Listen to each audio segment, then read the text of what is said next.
This is the flywheel, right? This one is the flywheel. Okay, this one is the flywheel. So this is the engine. Okay, the automobile engine or whatever it is, the engine. So normally, if you ask anyone what do you mean by the flywheel, it's a heavy wheel. Okay, basically it's a wheel attached to the rotating shaft. Okay, attached to the rotating shaft in order to smooth out the delivery of the power. Okay, now I ask you now why you need a flywheel in order to transmit the power from engine to your machines. Why? Because it smooth out the delivery of the power. Okay, I will exactly tell how it smooth out the delivery of the power, okay, from engine or motor to machines. Okay, so that is the primary reason we are interested in the flywheel. Okay, it's smooth out the um, energy.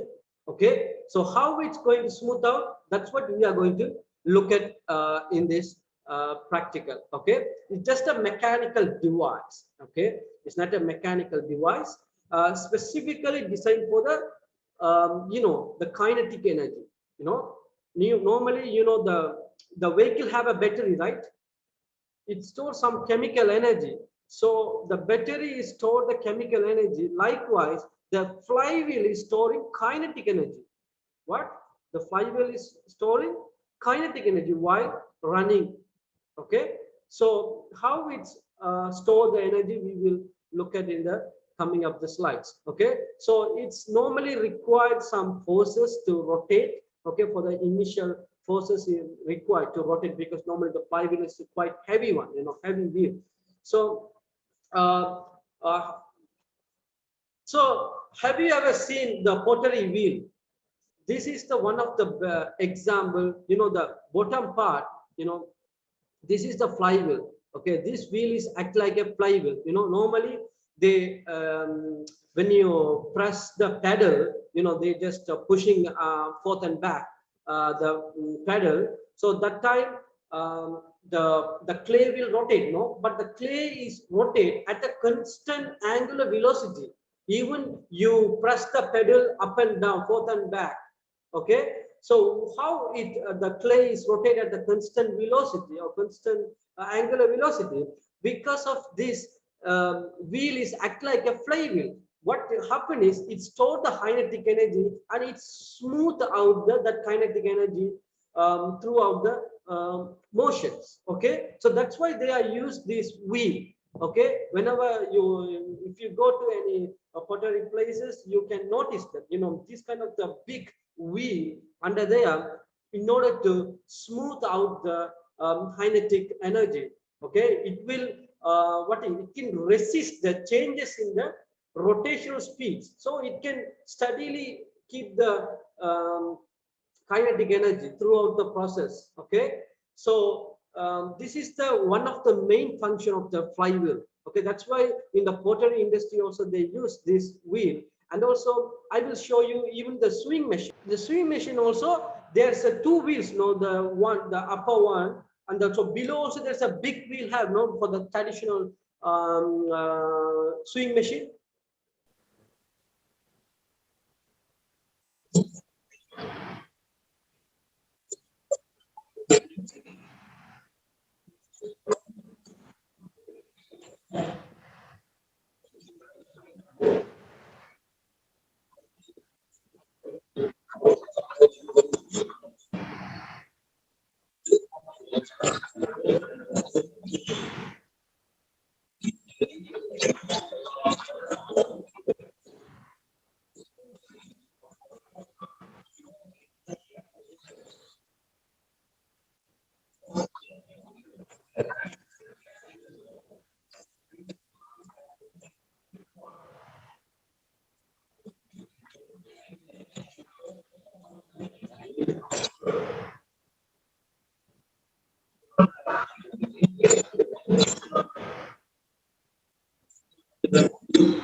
It's like a energy reservoir. Okay, so when it give the more energy, it store the energy, kinetic energy, and it's deliver it when it's necessary, when the energy level is goes up.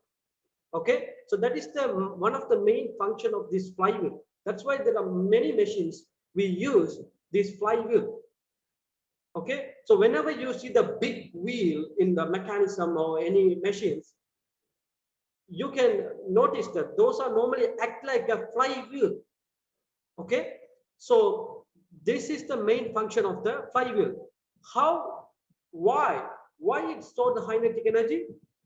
Because of its inertia. Okay, so we will look at this term, the moment of inertia, for the rest of this practical. Okay, because of it has some characteristic of the inertia. Okay, it store energy. Okay, so that's what we are going to see for the rest of this practical. Okay, this characteristic, the inertia, because the inertia play the major role in storing the energy.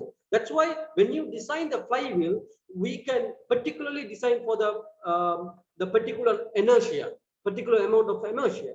So the inertia will vary depending on your application. Okay, so inertia is one of the characteristic of this flywheel. So these kind of the parameters we are interested in this flywheel. Okay, so first we already look at what is the flywheel and why we use the flywheel. Okay, another example, I already mentioned this is a four-stroke engine. Okay, look at this diagram. Okay, if you take the diagram, normally the first stroke is the what? Intake. Okay, intake. Then second stroke is a compression. Okay, take the air in and compress the air. Right? Then third cycle is the power stroke. The power stroke is spark and the huge power will produce inside the engine for the third stroke. Then fourth stroke is again is the exhaust stroke. It's not a much torque will produce inside the engine. But if you don't use the flywheel, your torque might be like this. The first stroke is the less torque, and second stroke also less torque, and third stroke only the highest torque will occur because of the power stroke.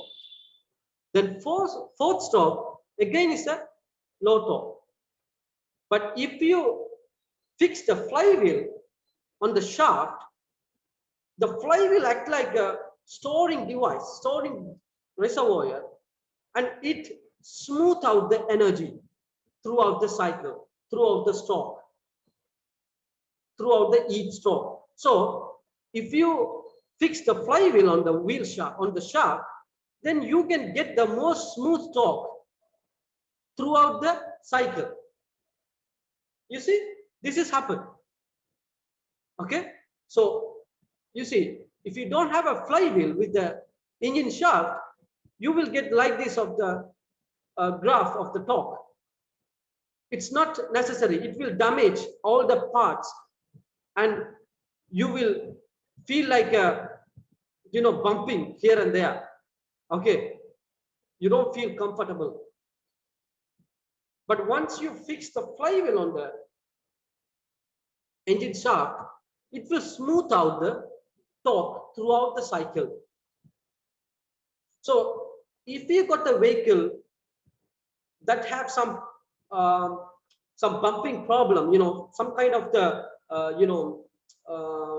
throwing away feeling in a frequent manner, then it means you have something problem with the flywheel. Understand? But maybe you will get other kind of the vibration because of the shock absorber problem and other kind of the loose connections and those things. But this is also one of the problem. Just you can get some kind of the bumping in a frequent manner. Okay, but if you have a problem with the shock absorber or something, then that only will occur when you bumping on the road or when you turn right or left like this. But if you get some kind of the bumping feeling or like kind of the thrashing out feeling in a frequent manner, then it means you have some problem with the flywheel. Understand? Because the engine cannot able to smooth out the power to the drive shaft. So today our objective is to determine the moment of inertia of the flywheel. Because why we are interested in the moment of inertia?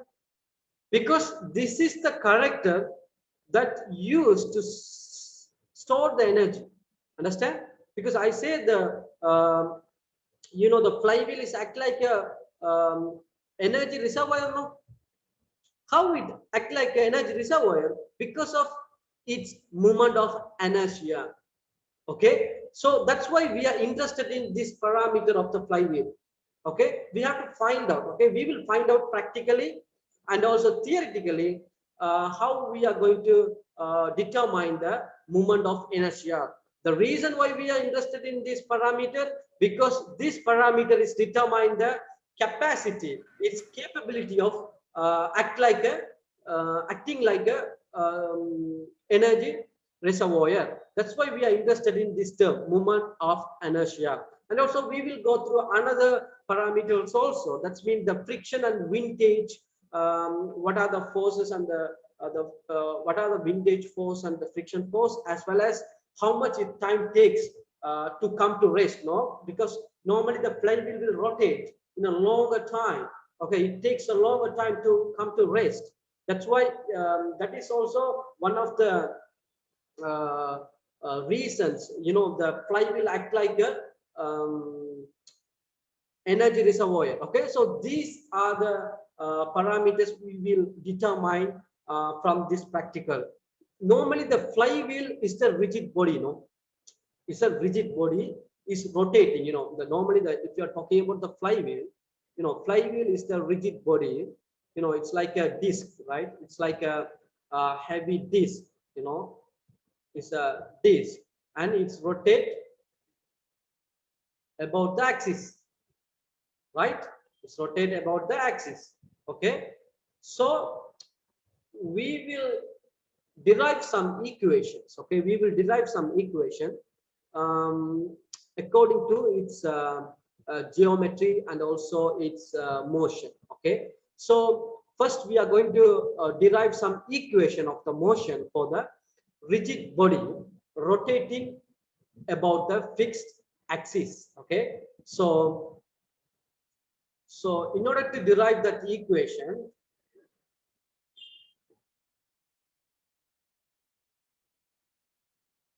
let's consider one rigid body. Okay, this is the rigid body.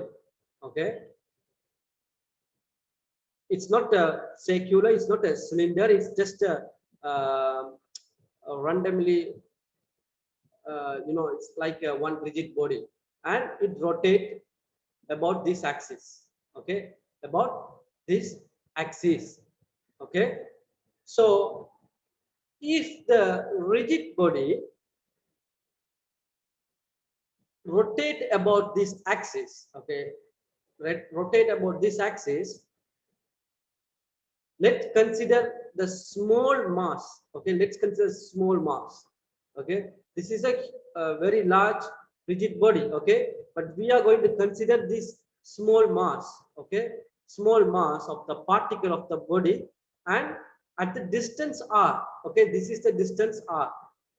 Okay, from the axis of rotation. Okay, this is the axis of rotation, and we are going to consider the small mass, the delta m. Okay, from the distance of r. Okay, so then if you take this particle, okay, and this particle is rotate about this axis, right? This axis. So there will be two components. One is the tangential components. Okay, tangential, this direction. Another one is the radial components. Okay, maybe it's a tangential velocity or tangential acceleration or tangential force. And also another parameters is radial velocity or radial acceleration or radial forces. So we can normally talk about the two directions. Okay, whenever the object is rotated, one direction is a tangential direction, another direction is a radial direction. Okay, so if you consider this particle and this particle is rotated at this axis, then we can write the tangential acceleration is equal to at. Okay, at, that means the tangential acceleration equal to r into theta double dot. For a linear equation, for a rectilinear equation, we have a velocity v naught. We have a velocity denoted by v, right?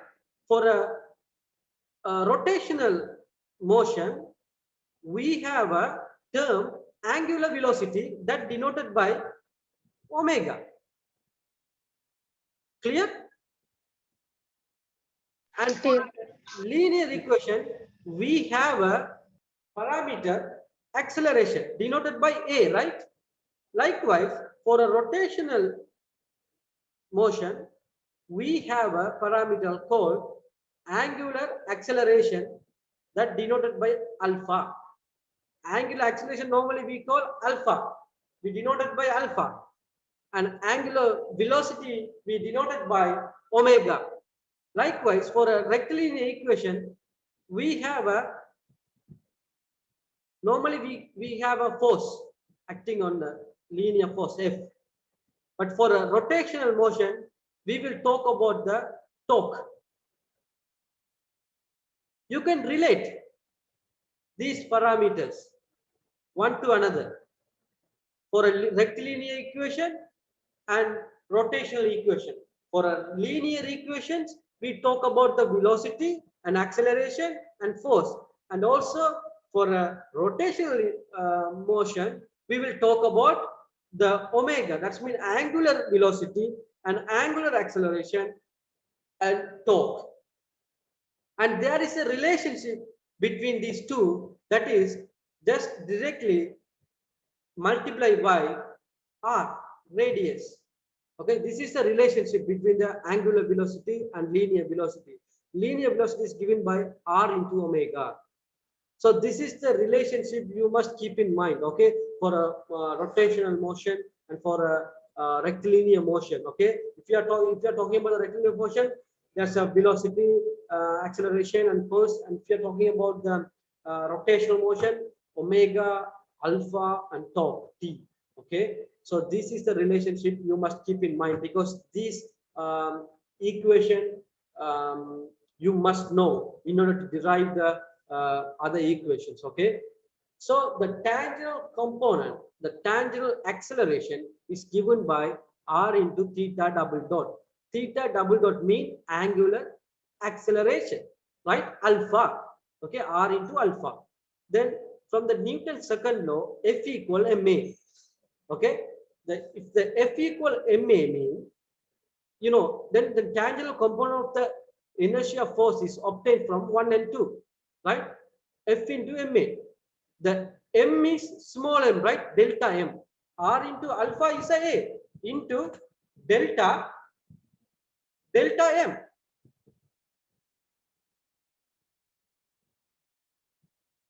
Delta m, right? You understand?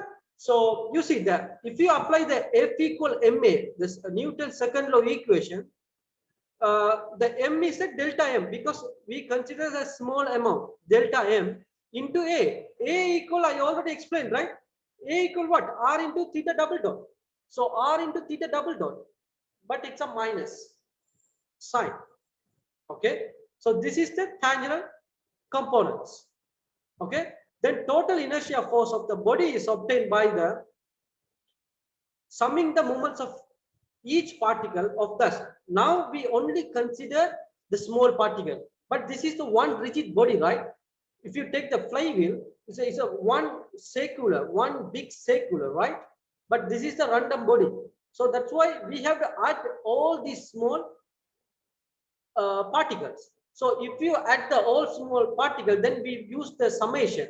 Okay, we add mean what? Summation mean what? Adding the all these small delta m. Then if you add these things, then you will get what? The total inertia force for the body. That means m, the total inertia force. Because we derive this equation for the small particle, then we derive from this small particle into the whole body. That's mean we summation all small particles. So this is the equation. Okay, but the moment of equation of the dynamic equilibrium, okay, because this is rotate like this. Okay, if you're talking about the tangent, it's not moving, it's just rotating. Okay, just rotating along this axis. So if you rotate along this axis, then this total inertia force, okay, equal to, if you're talking about the r, then you will get this r squared into m plus m. Okay, because it already rotating in the m direction. Okay, this m plus the total inertia force is equal to 0, because this whole body, because the body, the equation of the dynamic equilibrium. Okay, even though there's a tangential forces, it doesn't move because it's only rotate along the axis. So the total moment of dynamic equilibrium is given by like this: theta double dot r square, but instead of summation we integrate. So integration means what? You are adding the small things throughout the whole object. For a delta m, we only consider this delta m, but we are going to add all these small delta m throughout this body. Okay, so you will get summation into r square into delta m. We can't put this summation, we only integrate. Why? The summation means the distinct body. Okay, there should be the distinct body, but if the body is integrated, then you have to integrate the body.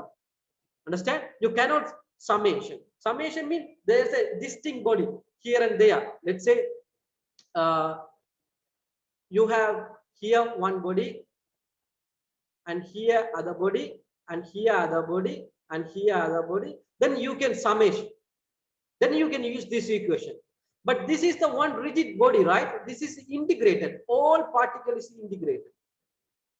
All small particle. That's why we use what? Integration. Understand?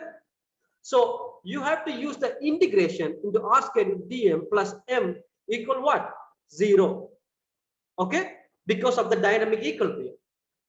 And also, I am going to, so we can derive what? M equal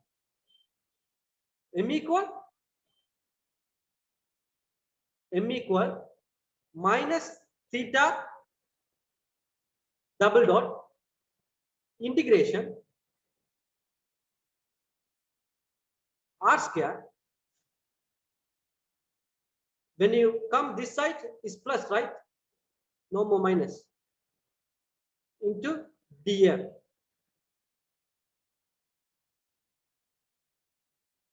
Okay, so this integration part, okay, this integration part we denoted by I. We denoted by I. This is called the moment of inertia. This r squared into dm. This all this function is normally denoted by I. That's why the m equal, you see, theta double dot into I. So this I is denoted all this integration part. Okay, this whole integration part is called the moment of inertia.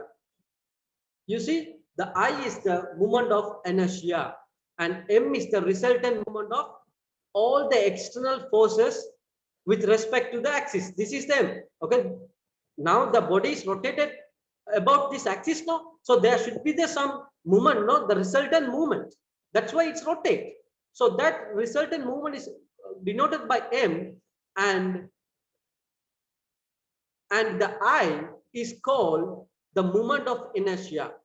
Okay, now you get the idea, or you get the meaning of the moment of inertia. So whenever we are talking about the moment of inertia, it's mean the integration into r squared into dm. So we have to add all these small m in order to get the I, the moment of inertia.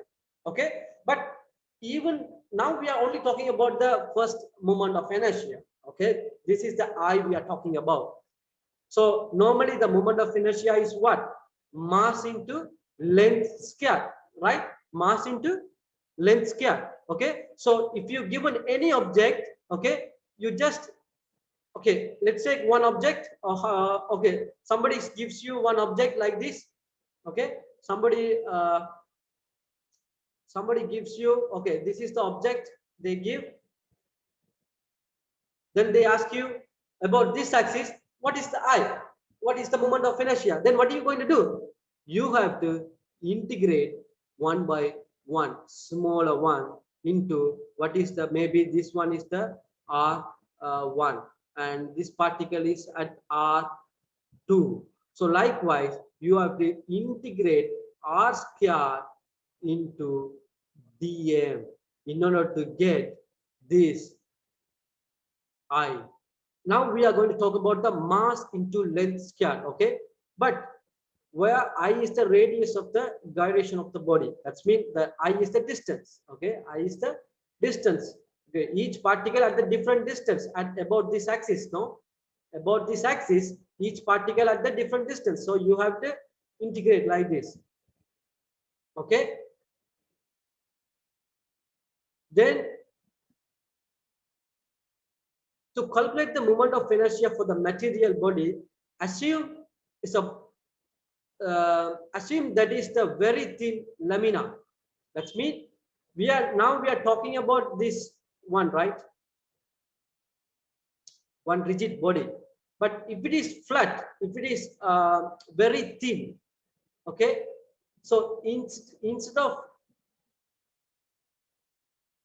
dV, we can denote it by the dA. If you are talking about the plan, okay. If it is very small, it's a very thin. Okay, it's a very thin. Then moment of inertia respect to this angle, we call r square into dA.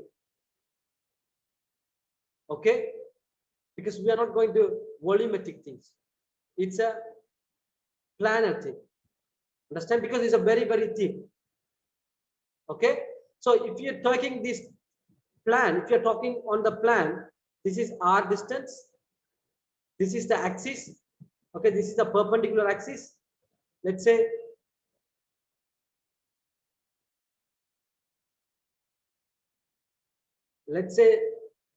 this axis, okay, z axis. This body is rotated along the z axis. So we need to derive about this axis, no? Because this one is the very thin one. So we can consider on the plan. Then we can take this distance r, and about this z axis, okay, this one's come out of, okay, this z means the axis is come out of the xy plan. Okay, so about this z axis we can calculate what? The moment of inertia, that is derived by r square into dA. This is r into dA. Okay, dA is this area, this small area. Okay, so this element is normally we denote it by, if the body is very thin, we denote it by J. Okay, not I. We denote by J. So J equal R square into dA. So we can derive along the x-axis. Okay, this is the y-axis. Y-axis is the J equal R square into dA. Then along the x-axis, we derive by Ix. Ix equal what? X squared into dA. And y-axis about y-axis is what? Y squared into dA. But if you add x squared plus y squared, we get Ix plus Iy. So normally this J equal Ix plus Iy. Okay. So this is the equation. Okay. So Iz normally here Iz equal Ix plus Iy, because J, this one is a J, right? So J normally we derive what? R squared into dA, and for a, if you take about this axis, about x-axis, we can get x squared into dA. If you take the inertia about y-axis, we will get y squared into dA. That means the y, this is the y distance. Okay, this is the y distance. This is the y distance. This is the x distance. So if you're taking the moment of inertia about y-axis, y squared into dx, right? dA, because this one is the planar we are talking about. dA, and if in the moment of inertia about x-axis, x squared into dA. But altogether, if you're taking about the y-axis, r squared into dA. So normally we will get what? If you add these two xy plus xx plus xy, we will get iz. Sorry, if we add ix plus iy, we will get iz. That is this equation. Okay, that is called the polar moment of inertia. We call normally what? Ix plus iy. That's a special name called polar moment of inertia. That is the J, polar moment of inertia. We call the R squared dA is a polar moment of inertia. That is equal Ix plus Iy. Okay. Okay. Now let's consider our disk. Okay. If you consider the disk, this is the disk. Okay. This is the x-axis. This is the y-axis. The z-axis is come out like this, right? But the disk is rotated about the z-axis. Okay, it's rotated about the z-axis. Or we are interested in the this z-axis. So we are going to integrate. How we are going to integrate? Okay, let's take this small mass, the small round mass. Okay, if you are talking the small round mass, 2 pi r into 2 pi r into this one is the r distance. Okay, so how to write the j? How to write the j? J equal r square integration dA. dA is a small, this amount. Let's take one very thin layer here at r distance. Very thin layer. Okay, it's a one disk. Okay, it's a disk. It's a whole disk. But we take this small m. So how to denote? J equal integration r square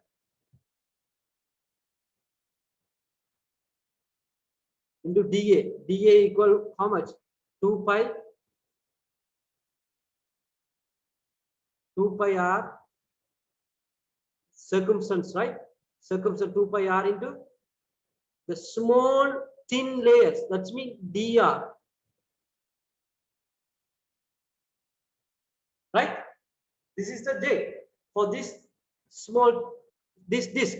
We consider the small thin circular that's denoted by integration r squared into 2 pi r is a circumference, and the small distance small. This one's very small. So I take dr, very, very small. This one, okay? dr, okay? So this, if you integrate this one, what you will get? If you integrate this one, you see 0 into d by 2. D by 2 mean what? D by 2 under this d by 2, right? Or this, the total diameter is a d. So we have to integrate from 0 to d by 2. We are here to here, right? Here to here. In order to add all the mass, we have to integrate from this center to this edge. So 0 to d by 2. So here you see 0 to d by 2 and 2 pi r square, r cube, right? Here r square plus r. So r cube. So you will get this one. So when you integrate this one,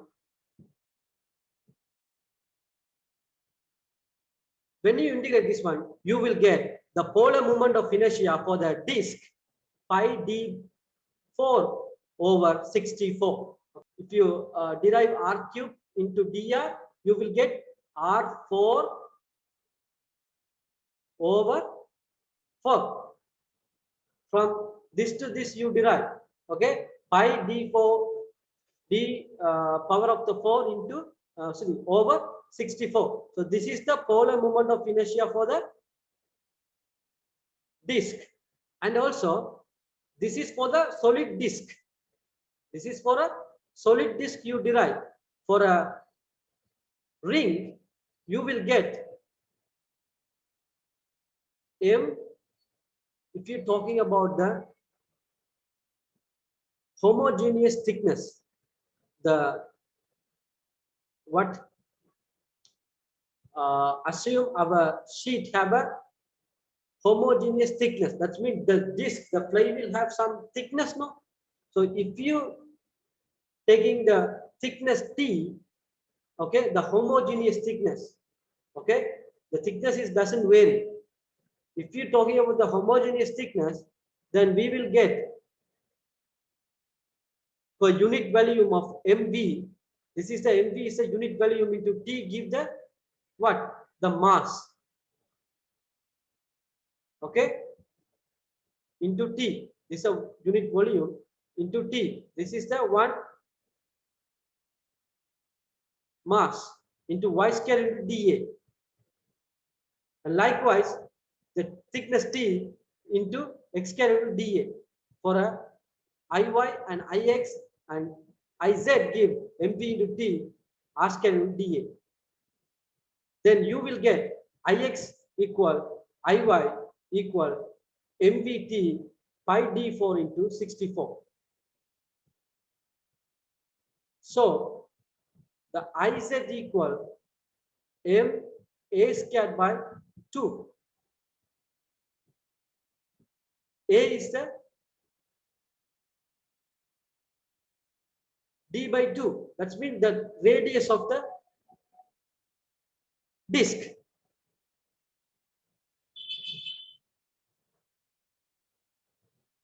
Okay. So Iz given by m a squared by 2.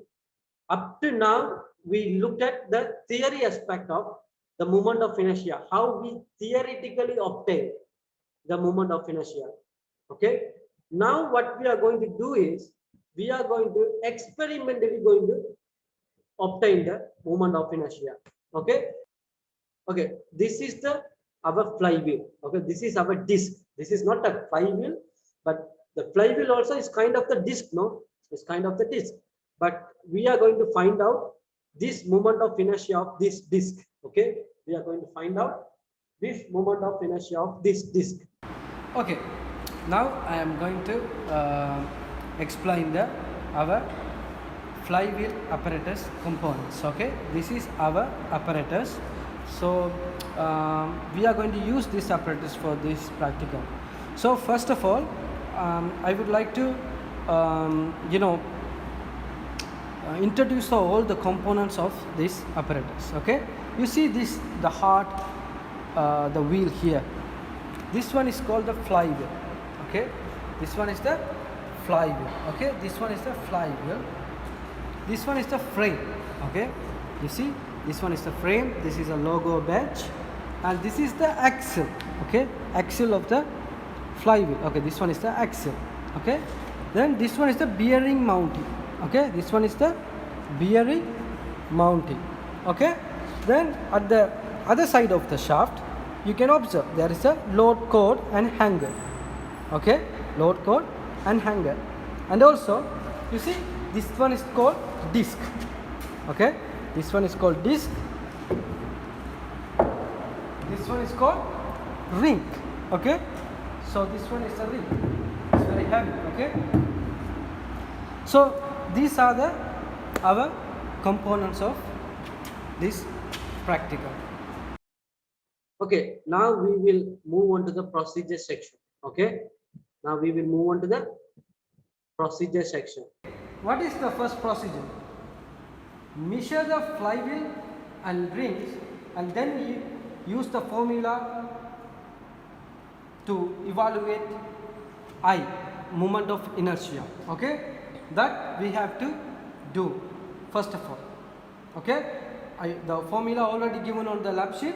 So by using those lab sheet, we have to calculate what is the moment of inertia for the disc and flywheel.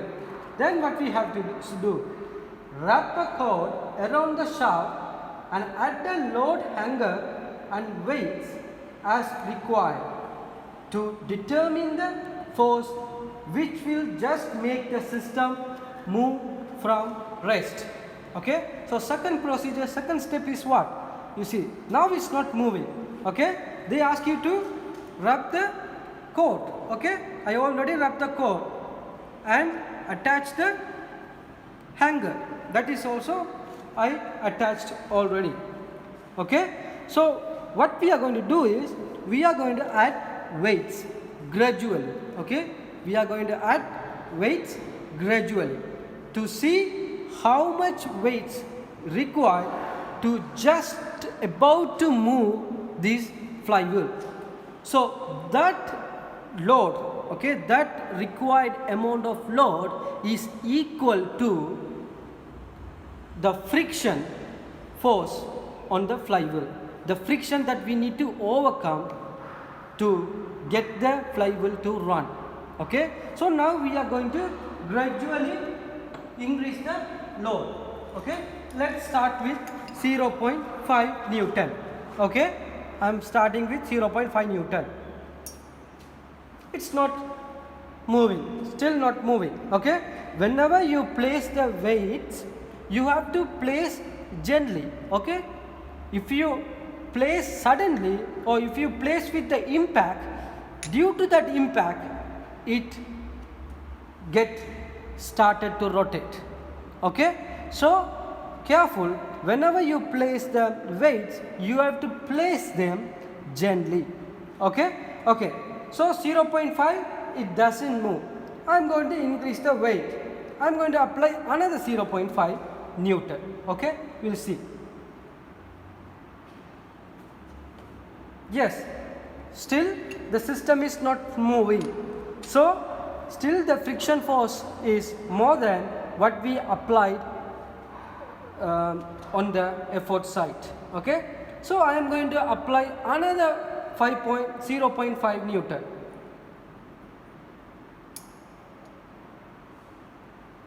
.5 Newton also not enough. So total I add 1.5, but still not moving.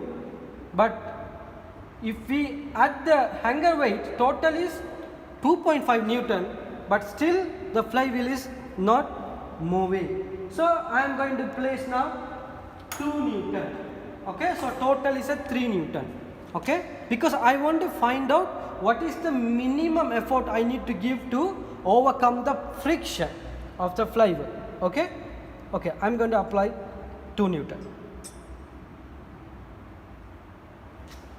2 Newton also, it's still not moving. So I am going to add another 1 Newton. So total 4 Newton.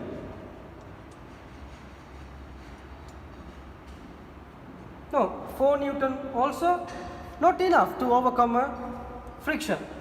So I take out this 3 Newton and I am going to apply two numbers of 2 Newton. So total 5 Newton. We will see if it is move or not for the 5 Newton.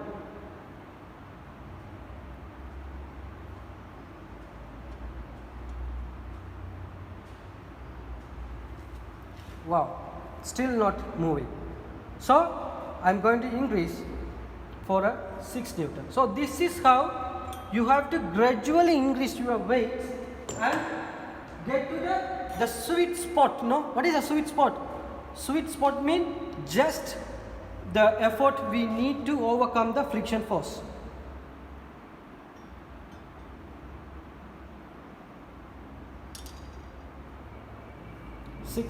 Now you see just about to start to rotate the flywheel.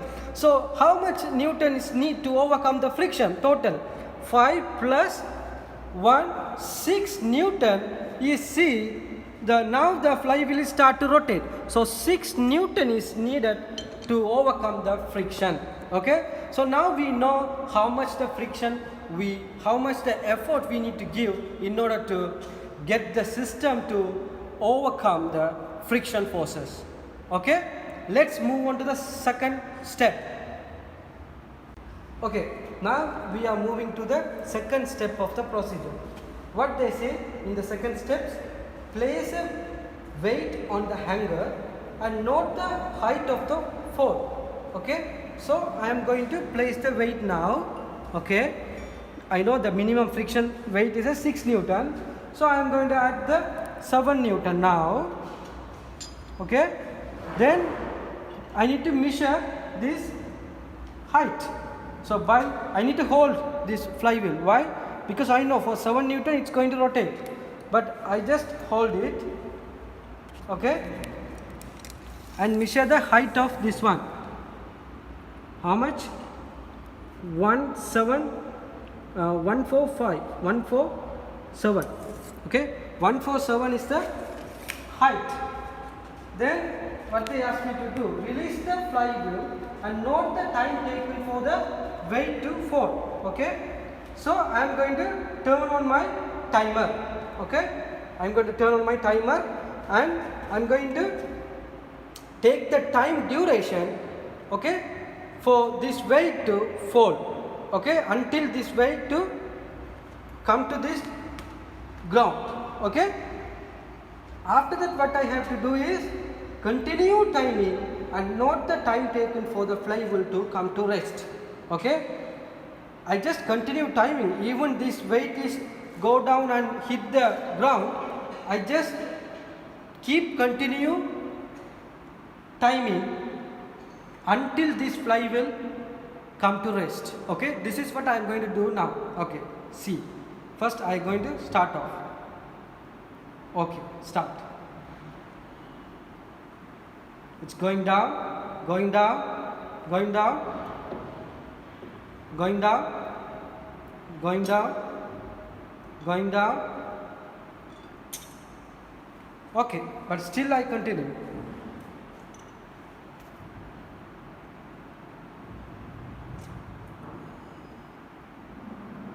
Okay, so total time duration is 18.85 seconds. Okay, so these two times are needed to me in order to do my specimen calculation. Okay, one is the time duration for the weight to go and hit the ground, and second time duration is what? The total time duration until this flywheel come to rest. Okay, so these two time duration is needed for me to do the specimen calculation. Okay, but this same procedure you have to do for the other weights also. This is only I did for the total number of 7 Newton. You can put the 9 Newton and do the same procedure for that weight. So likewise we will get the reading set for 4 or 5 weights set. And also I want to mention here, I only done for the 7 Newton once, right? But there are 3 times you have to do for the same weight, not the one time. 3 times you have to do for the same weight in order to get the accurate values, okay? Because this time maybe many errors will happen, right? So in order to get the more accurate value, you not only get the 3 different weights, but also you must get for the 3 times you have to get the readings for the same weight, okay? Okay, here the height I measure from the top right. On the video it shows from the top right, but that is wrong. That is, I made a mistake here. That is from not from the top to the weight, but from the weight to floor. Okay, the height h here mentioned is not from the top to weight, but from the weight to the floor. Okay, this is the flywheel, this is a shaft. The height I measure on the video, it shows from the shaft to this height, right? But in fact, what they ask you to measure is this height, this edge. Okay, from the weight to the floor, not from the shaft to this weight, but the weight to the floor. And okay, if you're taking this experimental, you have to draw this diagram. Okay, then for each value, for a first Newton, I'll take 3 point. This Newton is friction losses minus, okay, the net force. Okay, we subtract already the friction loss. The net force for a 3.15, okay, the height is 0.7, okay, and the time to fallen is 16.7 second, and total time is 3.9. Okay, because on the practical, the rope I tie up after the falling, after the weight touching the floor, but I suppose the whole cord will get off when the weight is touched. Then the fly will take some even longer time to rotate, and I got the value is 139.9 second. Okay, then for the same weight I did it for 3 times. Okay, so second time I get the 16.6, and third time also 6.6 to fold. This T is to fold. Okay, but this T is total fold from the beginning to end. And for a second reading 4.5, the same 6.7 height, the time is 14.6 and 14.3 and 14.7, and another weight 5.15, reading 7.7, and time is to fall 13.5, 15.5, 13.6. Okay, then I did for the, not only this, I did for the ring also. For the ring reading, for this values is 1.6 and 153.5 and 151.1 and 1.7.9, 1.639, and 160. Next table for the ring, the net weight is 3.15 and 4.15 and 5.15 time 44 4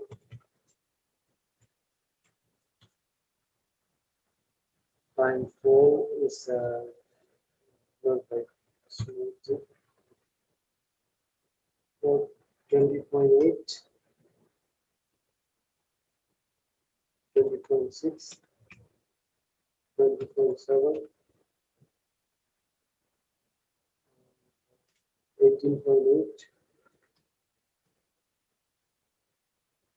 19.0 19.1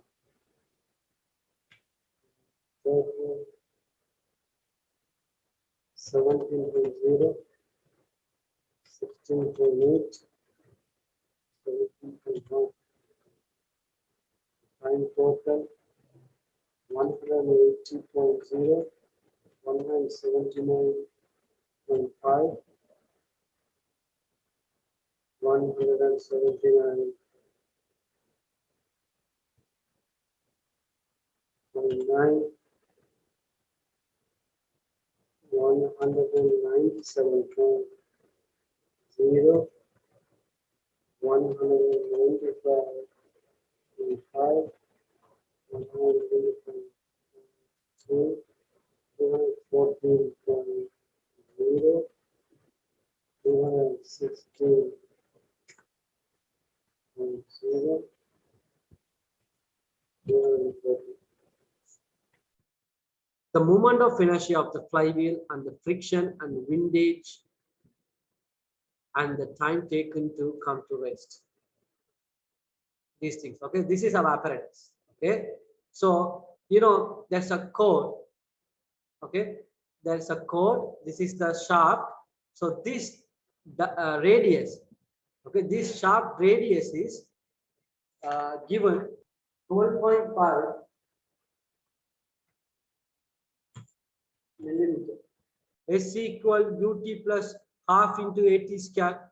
For if you apply for this motion, this weight initially the initial velocity is 0, right? Because the weight is moved from the start, right? From rest, right? So you can u equal 0, then s equal h, no? H means this distance, right? H. So you can have the acceleration a is given by 2 h into t square. T square is what? We measure, right? The time taken to fall, right? The time taken to fall is a t square. So acceleration equal to h over t square, right? This is the acceleration. So the angular acceleration of the flywheel is given by, this is the acceleration for this weight, but the angular acceleration is given by alpha equal this r, the shaft radius r into this a, right? So the angular acceleration is equal a over rs. That means the shaft of the radius of the shaft. Okay, this is the rod, this is the weight, this is the weight. So there should be the weight mg, and there is a tension force up F. The Newton 3 law, there is an opposite tension force here also, F. If you draw the free body diagram, and if you apply the Newton's second law for this mass, we can write how? Mg minus F into Ma into A. I just apply the Newton's second law. F equal Ma for this weight. Because Mg minus, there's a tension. So Mg minus F into M into A. Okay. So F equal, the tension force equal ma equal g minus a, right? But a you can find out right from this equation, 2h over tt square. You know h distance, we already measure the height, and t we already measure the time taken to fall, right? But you have to take, you see, for example, the time you have to take the average time, okay? You see, for each weight we take 3 times, right? For each weight, for each force, we take in the 3 times. But you have to take in average. You have to add these 3 and divide it by 3, okay? Because we have to get the accurate t, okay? Let's move to this one. So by experiment upon, we can establish the minimum force required to just make the flywheel move and overcome the friction and windage, Ft.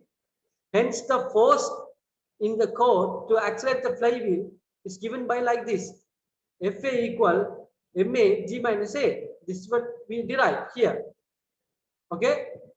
Then I already show this equation.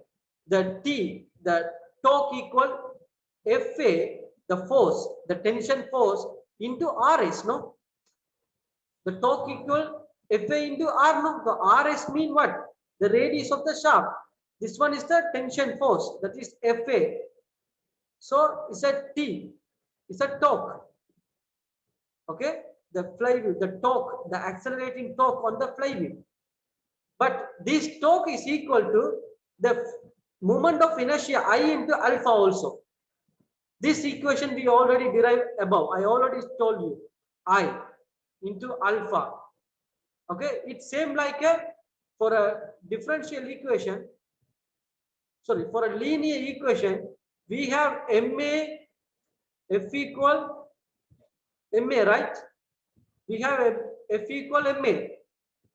But for the rotational equation, F is replaced by the torque and mass is replaced by the moment of inertia I, and acceleration replaced by the angular acceleration. Okay, so the T can also be derived by I into alpha. So the I equal Fa into, you know, we can write Rs into A, that is alpha, right? Rs into A. You know A, right? A already you will get the, from the equation number 19, you will get the A, and you know Rs. You get the Fa also from the experimental. So you can easily derive the I from the experiment. You know this Rs, you can derive A from this equation from 19. From this equation, you see, from this equation you can derive, from 18 you can derive the A, and you can also have a Fa, the net force. Then you can derive I. This is the experimentally we derive I. Okay, this TR is time taken to the time taken to the rest. Okay, from flywheel from the motion to rest. That is called TR. Okay, after falling, the flywheel takes time now to come to rest. So that is denoted by TR. Last objective, that's a time taken to come to rest. No, that is also we need to find out, right? Time taken to come to rest, right? The time taken to come to rest. So this one we already derived by experiments.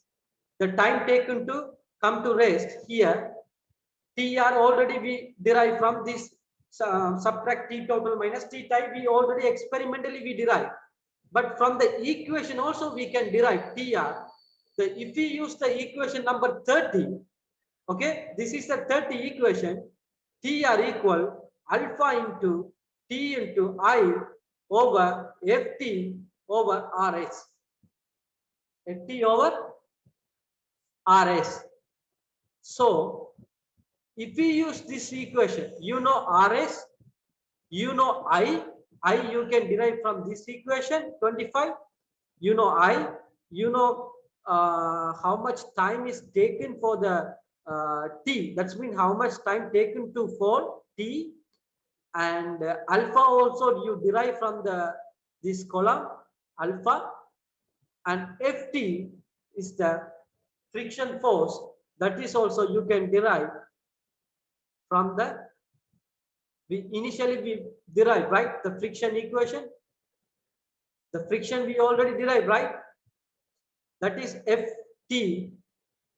The friction equation is Ff equal 0.85 meter. You note down, because in order to derive this Tr theoretically, you have to apply these equations alpha and T and I and Ft and Rs. So if you substitute all value in this equation, you will get Tr. Then you compare your practical Tr versus theoretical Tr. For the same thing you have to do for the this ring also. Same Tr and same Ia and same alpha and same Tr. Okay, understand? You can practically derive this I also from this equation. Fa into Rs over A. Then discussion part. Under discussion part, you have to compare your experimentally derived value with those from the theory. Explain any discrepancy. Okay, discrepancy. Okay, so you already practically derive I, no, from this equation you practically derive, no, the moment of inertia. By using this theory aspect, you know, we already derived the theory, you know. In theory also, for a disk we derive what? This is the moment of inertia, right? Theoretical moment of inertia is this one, right? About the y-axis, this is the x and y.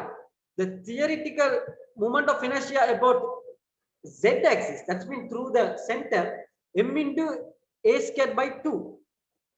M is what? The disk weight. The disk weight is the m, right? Then a is what? The radius of the disk. So for a weight, how to derive the weight of the disk? So we know the radius of the disk. Okay, you know, the radius a is 150 millimeter. Okay, and the density is 7,800 kilogram per meter cube. Okay, so you know the diameter, you know the density. So can you find the mass of the weight of the disk? You need thickness also, you need. So thickness is given 30 mm. So can you find the mass of the disk now? Thickness into area, that's mean pi r squared into thickness, and density you can find the m, right? You can find the weight, mass. Then mass into a squared by 2 is what? The moment of inertia. This is the theoretical. We use the theoretical equation and find out moment of inertia, right? So you have to compare this value with the experimental value, these values. Okay, here also you find the same I. Okay, here also you find the same I. Okay, so you have to compare these two values. Any discrepancy between these two values? If they are, then what kind of the errors would be? Why there's a discrepancy? You have to discuss. That's what you have to do under discussion part. And you have to do the same for the theoretical moment of inertia for the disk as well. Okay, for a disk also you have to do it. you have to take this average of this I is the disk practical I1 plus I2 plus I3 over 3. So this is your experimental I value for disk. Likewise, you can find here also. Where? Here also. For a ring also. You know T, you know F. Likewise, I1, I2, I3, and find out average one.